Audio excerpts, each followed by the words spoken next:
Harka fuuni akkam jirtu daawwattoota Shinigaa Broadcasting Service oduu yeroo kanaan isinitti himaa dursa hangafoota oduu.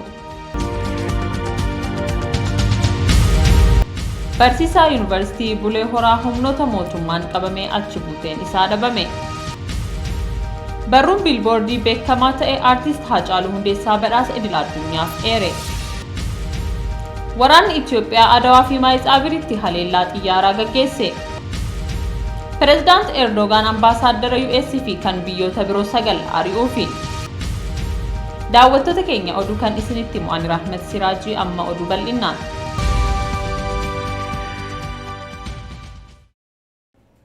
Barsiisaa Yuunivarsiitii Bulee Horaa humnoota mootummaan qabamee achi buuteen isaa dhabame. Barsiisaa Galgaloo Hinsarmuu kan jedhamu iddoon dhaloota isaa Amboo yoo ta'u Yuunivarsiitii Bulee Horaatti folkloorii fi og-barruu Oromoo barsiisaa ture. Erga qabamee hidhamee ji'a guutee kan jiruu fi amma eessa akka jiru hin beekamu jechuun maddi keenya nuuf himanii jiru. Haala barsiisaan kun itti qabames yeroo odeeffannu jalqaba mindaa isaa kan jalaa qabame yoo ta'u yoo inni deemee mindaa isaa kana gaafatu immoo poolisii gaafadhu deebii jedhamu kennameefi. Tartiibuma saniin poolisiin immoo gara waajjira poolisii aanaatti erge achiin ol galchanii hidhan jechuun maddi keenya dabaluun Shinnigaaf himanii jiru. Erga gaafa sanaatti eessa akka geeffamee fi badiin isaa maal akka ta'e wanti beekame hin jiru jedhamee jira.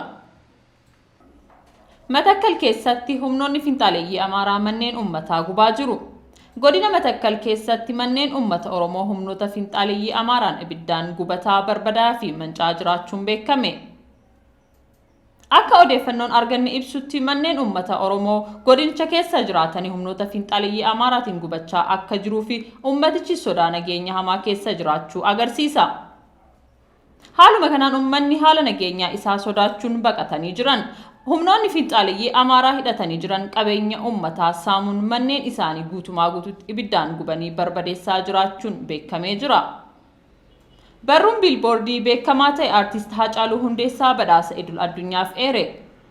Aartistoota addunyaa irratti dhiibbaa uumanii fi hojiin isaanii baay'ee milkaa'an badhaasuun kan beekamu dhaabbanni Giraamii jedhamu albama aartist Haacaaluu Hundeessaa maal mallisaa jedhu akka hirmaachisuuf barruun biilboordii tokko eeruu kenne. Mata dureen barruu biilboordii kanaas jecha baay'ee humna qabuun aartist Haacaaluu Hundeessaa kan ibse yoo ta'u suuraa aartistichaa fi albama sadaffaa ofirraa qaba. Walleen isaa fincilaaf uummata dammaqsee sagaleen isaa warra gabrummaan gaddisiise hamileesse gabroonfattoota ammoo ni shororkeesse mata duree jedhuun barruu isaa irratti Haacaaluu kan ibse barrichi xiyyeeffannoon isaa badhaafamtoota Giraamii bara kanaa eeruuf ibsuu ture. Dhaabbanni aartistoota idil-addunyaa Giraamii Awwaard jedhamu kan waggaa waggaan Ameerikaatti qophaa'uun aartistoota hojii aartii keessatti shoora olaanaa taphatan jajjabeessuun beekamu sagantaa badhaasa bara 2022 irratti albama aartist Haacaaluu maali mallisaa jedhu badhaasa Giraamiitiif kaadhimee jira. Dhaabbanni badhaasa Giraamii Awwaards erga bara 1958 hundeeffame as waggaa waggaan aartistoota ciccimoo gama aartiitiin addunyaa tana irratti dhiibbaa uumuu danda'an filachuun badhaafama waggaa taasisaa ture. Barruun biilboordii maxxansa guyyaa dheengaddaa onkololeessa 23/2021 bahe tarreeffama albama muuziqaa filatamoo addunyaa Best Global Music Album jedhamuun albama Haacaaluu Hundeessaa badhaasa Giraamii bara 2022 kanaaf kaadhimamtummaadhaan dhiyeessee jira. Badhaasa kana irratti aartistoonni babbeekamoon addunyaa Derek Bellin, Elish Leetil, Nas fi kanneen biroo ni hirmaatu jedhamee jira. Badhaasni kun namoota murtaawaa filatamaniin waan filatamuuf eenyutu akka mo'atu wanti beekame hin jiru. Dhaabbanni badhaasa aartistoota addunyaa kun kanaan duras aartist Haacaaluu Hundeessaa beekamtii kennuuf ni yaadatama. Naannoo Oromiyaatti godinni Gujii hongee baranaa horiif nama miidhaa jiru ittisuuf nageenyi dhabamuun rakkoo ta'e jedhame. Hongeen akkuma jirutti ta'ee rakkoon nageenyaa namni bahee akka fedhe socho'u hawaasa kana tajaajilee haala jiru addaan baasuuf ulfaataa ta'ee jira jechuun qondaalli godinaa himan. Bakkeewwan kaaba Keeniyaa fi kibba Itoophiyaatti sababa jijjiirama qilleensaan barana hongeen dhalatee horiin duddu'aa hawaasnis deeggarsa barbaadaa jira. Godina Booranaatti ammatti horiin 10,000tti siqu du'uu fi namoonni 160 ol ta'an deeggarsa akka barbaadan mootummaan ibsee jira. Miidhaan kun akka hin cimneef deeggarsi soorataa fi bishaanii gama mootummaan taasifamaa akka jirus gabaafamee jira.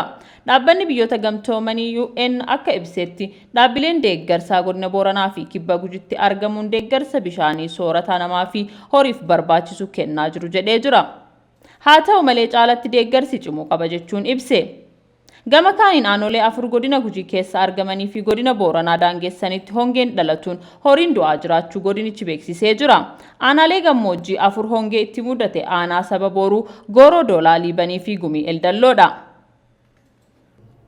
Waraanni Itoophiyaa Adwaa fi Maayitsaabritti haleellaa xiyyaaraa gaggeesse. Mootummaan Itoophiyaa wiirtuuwwan TPLF Maayitsaabirii fi Adwaatti argaman loltoota itti leenjifatu meeshaalee waraanaa itti oomishata jedhu xiyyaaraan haleeluu hime. Dubbiimaan TPLF immoo deebii kennaniin haleellaan kun buufataalee waraanaati miti jechuun ibsan. Haleellaa qilleensaa mootummaan Itoophiyaa dilbata gaggeesse kun torban tokko keessatti guyyaa 5ffaaf ta'uu isaati. Tajaajilli koominikeeshinii mootummaa federaalawaa Itoophiyaa Adwaatti wiirtuun garee TPLF meeshaa waraanaa oomishuu fi itti gargaaramu haleellaa xiyyaaraa dilbata gaggeesseen barbadaa'u fuula tiwutaraa isaa irratti ibse. Wiirtuun Adwaa kun kan gareen kun uffata raayyaa ittisa biyyaa Itoophiyaa itti oomishu akka ta'e tajaajilli koominikeeshinii kun hime. Haleellaa xiyyaaraa biraan dilbatuma kaleessaa gaggeeffameen adda waraanaa Maayitsaabritti kan gareen TPLF akka wiirtuu leenjii loltootaa fi koomaand poostii waraanaatti itti gargaaramu xiyyeeffannoo haleellaa xiyyaaraa ture jedhee jira ibsi mootummaa kun. Dubbiimaan TPLF Geetaachoo Raddaa haleellaan raawwate Maayitsaabri hospitaala Adwaatti immoo warshaa huccuu rukute jechuun himan. Haleellaa qilleensarraa jalqaba wixata darbe kan raawwate yoo ta'u meeshaalee koominikeeshinii TPLF itti fayyadamaa ture barbadeessuu irratti kan xiyyeeffate akka ta'e mootummaan himee ture. Kan roobii darbe guyyaa lammataaf gaggeeffame ammoo naannoo Masfin Industrial Engineering jedhamuun beekamu bakkeewwan TPLF meeshaa waraanaa itti oomishuu fi suphuu irratti kan xiyyeeffate jedhee jira. Haleellaa qilleensaa kun wayita humnoonni Tigraay fi raayyaan ittisa Itoophiyaa naannoo Amaaraa kibba Walloo keessatti lola jabaatti jiranitti raawwatamaa jira. TPLF haleellawwan qilleensaa mootummaan walitti aansuun raawwateen namoonni nagaa miidhamanii jiru jedha. Haleellaa guyyaa jalqabaan qofa namoonni 3 du'anii jiru jedha. Haleellaa roobii darbeen ammoo haadha ulfaa dabalatee namoonni 8 madaanii hospitaala galuu ogeeyyiin fayyaa himanii turan. Ministeerri ittisa Itoophiyaa ibsa baaseen humni qilleensaa humna lafoo Itoophiyaa deeggaruun Tigraay keessatti kuusaa fi suphaa waraana buufataalee leenjii buufataalee ajajaa akkasumas konkolaataa loojistikii qabeenyaa miliqsuu irratti bobba'ee barbadeessuu irratti kan argamu ta'uu ibsee jira. Haleellawwan kunneen namoota nagaa haala hin miiniin raawwatamaa jirus jedhee jira. Lolli kun mariin xumura akka argatu dhiibbaa gochaa kan jirtu Ameerikaan haleellaa qilleensaa mootummaan raawwate lola hammeesse jechuun balaaleffattee jirti. Waraanni erga eegalee ganna tokko guutuuf guyyoonni muraasni hafan kanaan namoonni 10,000 yoo du'an miliyoona 2 ol qe'ee isaanirraa buqqa'anii jiru. Tigraay dabalatee naannoo Amaaraa fi Affaar keessatti walumaa galatti namoonni miliyoona 7 ta'an ammoo deeggarsa namoomaa barbaadu. Oduu biyya alaatiin Pirezidaantiin Turkii Recep Tayyip Erdogan ambaasaadarota 10 kan Ameerikaa, Jarmanii fi Faransaay dabalatee kan hin simatamne jechuun labsan. Ajajni Erdogan kun erga ambaasaadaronni duratti maqaan dhahame rogeessi Osmaan Kaavalaa saffisaan akka hiikamu waan gaafataniifi. Osmaan mormii fi yaalii fonqolchaan wal qabatee waggoota 4 darbaniif hidhaa jira. Garuu murtiin irratti darbee hin jiru. Qondaalli biyya isaan simatte keessa jiraatan irraa simannaa yoo dhaban eegumsa dippiloomaasiif taasifamu dhabu. Yeroo baay'ees beekamtiin ergama biyya bu'anii erga dhabanii biyya ari'atamuun itti aana. Torban kana obbo Osmaan irratti ibsi waloo kan bahe Embassy US, Canada, Faransaay, Finland, Denmark, German, Netherland, New Zealand, Norway fi Swedenidha. Kanneen keessaa 7 miseensota naatoo Turkiin miseensa keessaa taatedha. Awurooppaa keessaa dhaabbanni ijoo dhimma mirga namoomaa hordofu The Council of Europe jedhamu obbo Osmaan Kaavalaa akka hiiktu gaafatee jira. Gaafa sanbataa Eskisehiritti ummatatti kan dubbataa turan Erdogan ambaasaadaronni ministeera dhimma alaa Turkiitti dhufanii ajaja kennuu hin danda'an jechuun balaaleffatan. Ambaasaadaronni 10 kunneen erga takka akka personal non-grata kan hin simatamne jedhamanii labsamuu qabu jechuun himan. Ammatti wanti asii achi raawwachuuf deemu ifaa miti. Akka miidiyaan Turkii gabaasetti ergamoonni biyyoota lixaa Turkii hubachuu qabu yookiin biyyattii gadhiisuu qabu jedhanii dubbatu isaanii gabaasanii jiru. Ammatti ambaasaadaronni waan dubbatan hin qaban. Haa ta'u malee ministeerri dhimma alaa Jarman biyyoonni kunneen marii jabaatti akka turan ibsan. Qondaalota Turkii irraas xalayaan isaan bira gahee hin jiru. Ministeerri dhimma alaa Norway ambaasadarri isaanii wanta biyyaa baasuu nama gahu homaa hin raawwanne jechuun Rooyitersiif himanii jiru. Embaasiiwwan kudhan kunneen dhimma mana murtii Osmaan Kaavalaa irra deddeebiin dheeratee jira jechuun komatan. Mootummaan biyyattii immoo kana hin fudhatu. Dhimmi Kaavalaa Turkii fi michoota ishee lixaa walitti buusaa jira. Mootiin qoricha sammuu hadoochu baay'ee barbaadamaa ture qabame. Kanarratti gabaasa qabna. Lammiin Kolombiyaa qoricha sammuu hadoochu daddabarsuun beekamuuf geggeessaa garee shiftaa guddicha biyyattii yakka hamaa irratti bobba'an geggeessu qabame. Namichi qoricha sammuu hadoochaan daddabarsuu fi garee yakkawwan hamoo raawwatu hoogganu kun Daayiroo Antooniyoo Usaagaa jedhama. Garuu caalmaatti maqaa masoo Otooniyeel jedhuun beekama. Otooniyeel opereeshinii waloo humna qilleensaaf poolisiitiin sanbata darbe geggeeffameen qabameera. Mootummaan nama bakka inni jiru ilaalchisee odeeffannoo kenneef $800,000 badhaasee jira. US garuu nama mootii sammuu namaa hadoochu daddabarsu kana qabeef yookaan bakka inni jiru himeef $5,000,000 akka kennitu waadaa galteetti. Pirezidaantiin biyyattii Ivan Duque ergaa karaa viidiyoo televiizyinii tamsa'een dabarsaniin qabamuu Otooniyeel baay'ee dinqisiifataniiru. Kun moo'icha guddicha jaarraa kana biyyi keenya warra qoricha sammuu hadoochu daddabarsin irratti gonfatteedha. Moo'ichi kun kufaatii Pablo Escobar bara 1990moota keessa mudate waliin qofa dorgomsiifamuu danda'a jedhan. Otooniyeel bakka dhokatee jiru konyaa Antioquia jedhamtu kaaba lixa Kolombiyaa argamtutti qabame. Bakki inni itti dhokatee ture kun daangaa Panaamaatti dhiyoodha. Opereeshinii isa qabuuf taasifame ilaalchisee odeeffannoo bal'aan of fuulduratti kan ba'u ta'ellee akka pirezidaantichi jedhanitti hanga ammaa qondaalli poolisii tokko ajjeefameera. Humnoonni Kolombiyaa boodarra suuraa yeroo loltoonni isaa harka duubatti hidhanii Otooniyeel qabanii deeman agarsiisu gadhiifameera. Nama umuriin isaa waggaa 50 ta'e kana qabuuf opereeshiniiwwan hedduu poolisoota 1000 hirmaachise geggeeffamaa kan ture ta'ullee yeroo dheeraaf hin milkaa'in tureera. Otooniyeel dursaa Gaalfi Kilaan kan duraan Usaagaa Kilaan jedhamaa ture ta'eera. Garee kana duraan geggeessaa kan ture obboleessa isaa yoo ta'u, Otooniyeel ammoo waggoota 10 dura opereeshinii poolisiin geggeesseen ajjeefamuu isaa hordofee bakka obboleessa isaa bu'e. Humnoonni nageenyaa Kolombiyaa garee kana dhaabbata yakkamaa guddicha biyyattii ta'u kan moggaase yoo ta'u, aangawoonni US ammoo garee akka malee hamaa ta'eef haalaan hidhateedha jechuun ibsu.